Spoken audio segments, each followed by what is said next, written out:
CNC3.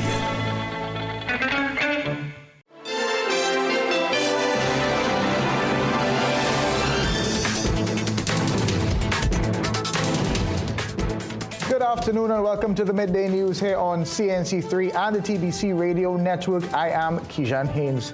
Emergency responders are on the scene of a tragic crash involving a PTSC bus in Freeport, which has claimed 2 lives and left several others injured. Officials confirmed that bus driver Mustafa Khan and passenger Roxanne Phillip, a security officer attached to SWAT, both died in the collision. According to reports, the PTSC bus was heading south along the Solomon Hochoy Highway. When passing the Freeport overpass, it slammed into the back of a flatbed truck. The truck driver suffered minor injuries, but the bus driver died at the scene. The passenger, Ms. Phillip, also lost her life and remained trapped beneath the wreckage. Transport Minister Eli Zakru and Homeland Security Minister Roger Alexander were at the site as emergency crews worked to remove the mangled bus.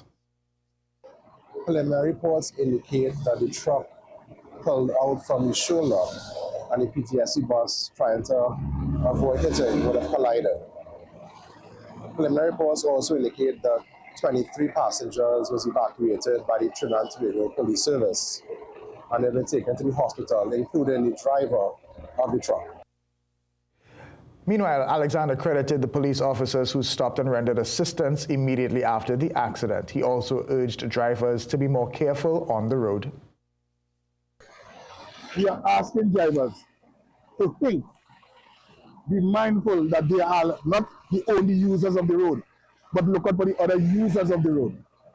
That's all we ask.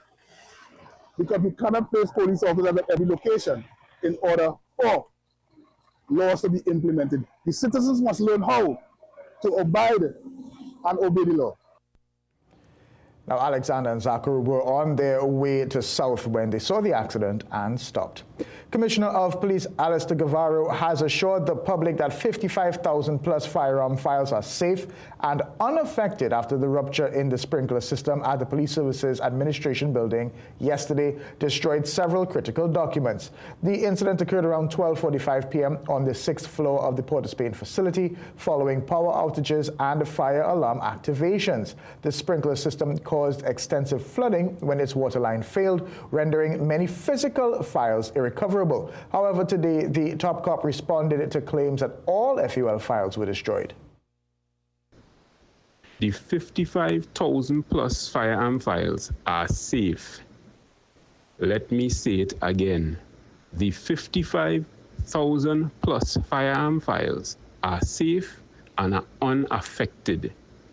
They are securely housed at the firearms permit unit. The only files, and I will stress, the only firearm files affected were those brought to my office for weekly adjudication.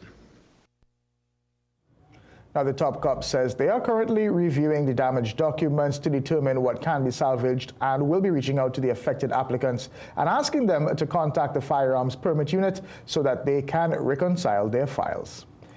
Political scientist Dr. Indira Rampersad says the government's decision to cancel this year's Independence Day parade is not politically fatal. Last Friday, it was announced the traditional Independence Day military parade would be shelved on the grounds of national security. Since then, there have been mixed reactions on the decision taken. However, speaking on the Morning Brew today, Dr. Rampersad says it's not a decision that is likely to cost the UNC any political capital. I am not discounting the significance of the parade. I am just trying to explain that I don't think it is fatal, politically fatal for one. The government is just, 4 months in. They have a lot of time to build political capital, so to speak, political clout, and that matters most in elections. Mm-hmm. What is next coming is a local government election. Meanwhile, Dr. Rampersad also dismissed the opposition's statement that if there is a national security threat, now is the time to show force to the criminal element. However, she had this to say. If they've been doing it for years and it didn't work, JW, how many decades they've been doing the parade and showing the guns, and criminal elements are still running rampant. Okay, and currently I think there's an effort to crack down, particularly in the guns, because my take has always been, and I have studied this issue of crime in Trinidad and Tobago, published on it, is that you have to get to the root of the problem, and you have to get to the source of the problem. There are two main causes of crime in Trinidad. We're not talking about the home invasion and the domestic violence, and that is drugs and guns. She says the real challenge for the government is to curb the flow of guns into the country. Economist Professor Roger Hussain says the government must find a way to cut importation where it can in order to begin addressing the foreign exchange crisis. Speaking on the Morning Brew today, Professor Hussain says they will have to look at cutting even the most basic of imports. He's also called on the government to look in the direction of the Eastern Caribbean states, the Dutch Caribbean, and the Southern CARICOM countries to earn export revenue. They would, one, have to improvise and try to cut costs by import substitution, try to see if instead of using, for example, Zabuka coming from Dominica or cherries coming from the USA, that we could use some alternative commodity from Trinidad and Tobago that could get the job similarly done. So improvise and substitute. Two, they would have to see, where possible, if they could earn some export revenues. Meanwhile, Professor Hussain says with dwindling energy resources, it's a golden opportunity for the government to create opportunities for Forex in other sectors. We could do much better, but we have to have the drive. And there is nothing like a good stagnation of the economy and a decline in your main comparative advantage good, natural gas and oil, to get you going on generating Forex from other sectors. So I would say we have a golden moment in Trinidad and Tobago in the sense that our energy resources are not giving us the foreign exchange we want to maintain our standard of living. So this golden moment allows us, one, to recalibrate our consumption habit and improve our import substituting capability, and two, to enhance our drive to go after Forex from non-energy means. Now, Professor Hussain says leaders must latch on to that thought as the country is in a time to choose moment. The Energy Ministry is pressing for urgency in the salvage of Rig 110, which collapsed last year, killing Pete Phillips. Minister Ernesto Queza says Well Services missed its June start date and has yet to explain the delay. He says the salvage, including removing hazardous materials and refloating the rig, is needed to recover Phillips' body. Queza added Heritage Petroleum warned its nearby assets remained at risk, and the ministry is ready to fast-track approvals to begin work. And as the investigation into the death of 6-year-old Joshua Francois nears completion, consultant Dr. Anand Chattergoon has reminded the public that it is not always possible to predict how a patient might react when being administered a drug. Dr. Chattergoon told CNC3 News uncertainty is always present in treatment and that adverse reactions can occur. Joshua died at the San Fernando Teaching Hospital after being given an intravenous drug. He had been admitted for a dry cough. The first autopsy found that he died from aspiration pneumonitis, likely triggered by viral pneumonia, while a second autopsy revealed that he died from heart failure, brain swelling, damaged kidneys, and aspiration caused by an intravenous drug. As Dr. Chattergoon extended condolences, he reminded the population that doctors are there to help people, not hurt them. And with that, we take a short break. We'll be right back. Stay with us.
Welcome back. TNT's Janae Degans lifted the country's medal tally to 8 bronze medals at the Junior Pan American Games in Paraguay, leaping 6.33 meters on her first attempt to secure bronze in the girls' long jump yesterday.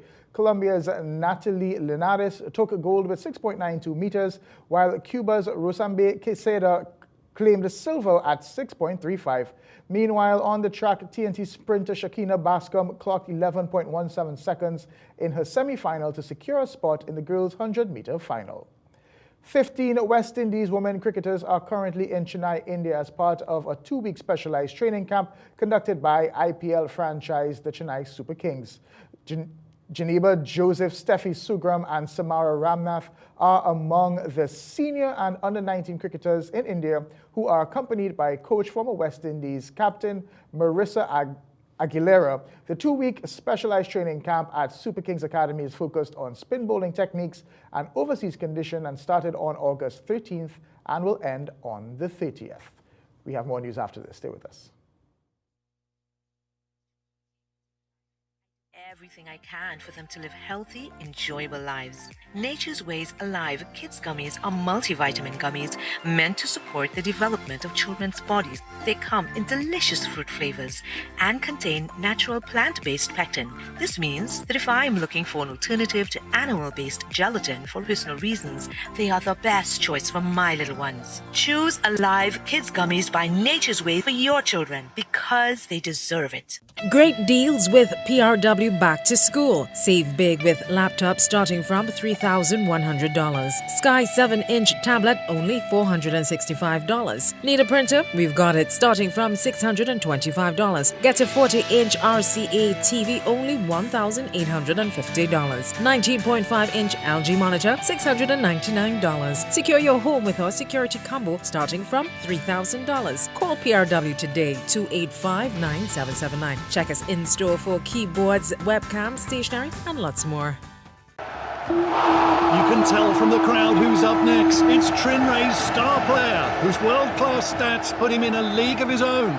Trinray's risen to become a true force to be reckoned with. With an unbeaten Carry A rating, they boast a strong solvency and A-class service. Ladies and gentlemen, you're witnessing Trinray's financial and technical strength at its best. Trinray, premier insurance coverage for less. Get the best in affordable eyewear. Frames with blue filter lenses and eye exam, $399. Single vision lenses with transitions on designer frames, $799. Progressive transitions with designer frames, $1,399. Happening only at Seaview Optical. Affordable eye care for everyone.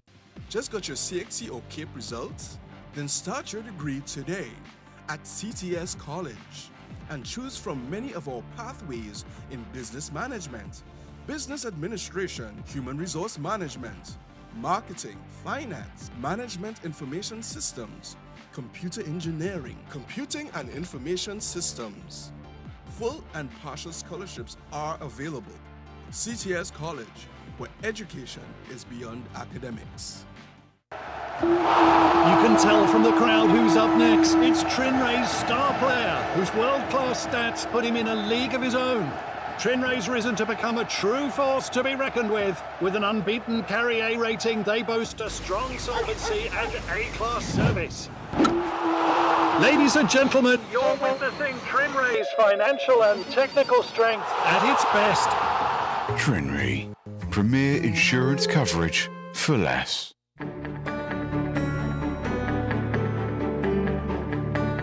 Let's check in with Jamak for today's weather. We had a partly cloudy start to the day over Trinidad, but a lot of those clouds have dissipated to unleash hot and sunny conditions. The Saharan dust has already begun to move in, currently in a relatively mild concentration, but that is expected to increase tomorrow.